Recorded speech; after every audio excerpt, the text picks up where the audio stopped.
on January 20, 1961. As winter gripped Washington, D.C., a new president stepped forward under a pale sky and placed his hand on a Bible. John Fitzgerald Kennedy was sworn in as the 35th President of the United States. At 43 years old, he became the youngest elected president in American history, and the firstborn in the 20th century. To millions around the world, his age alone symbolized change. But the world he inherited was tense, divided, and dangerous. The Cold War was at its height. Nuclear weapons stood ready on both sides of the Iron Curtain. The United States and the Soviet Union were locked in a struggle not only of armies, but of ideology, influence, and fear. Kennedy's inauguration was watched far beyond America's borders. Allies looked for reassurance. Rivals listened for weakness. Newly independent nations searched for signs of how power would treat them. Then Kennedy spoke. His address did not celebrate victory or promise comfort. Instead, it framed the era as a test of responsibility. He spoke of freedom under threat,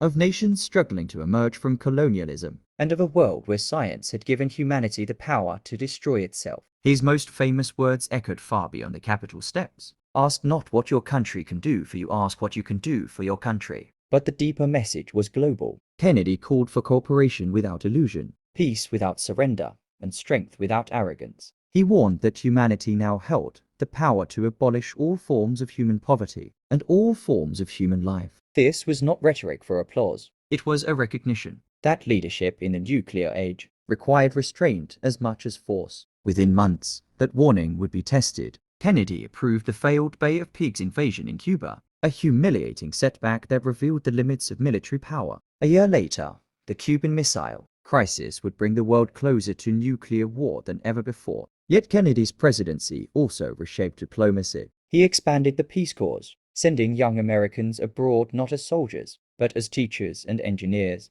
He spoke directly to developing nations, acknowledging their right to choose their own paths without becoming pawns. In Berlin, he would later declare, "Ich bin ein Berliner," affirming solidarity at a divided wall. In space, he challenged the nation to reach the moon not merely for prestige, but to define peaceful competition. January 20, 1961 mattered because it redefined how power presented itself. Kennedy did not promise safety. He promised effort. He did not claim certainty. He acknowledged risk, and he made clear that modern leadership would be judged not only by strength, but by judgment. His presidency would be cut short by assassination less than 3 years later, but the tone he set that day endured. In an age where technology outpaced wisdom, Kennedy's inauguration reminded the world that words still mattered, because they signaled how power intended to act. January 20, 1961 stands as a moment when a generation was asked to take responsibility for a future that could no longer be delayed.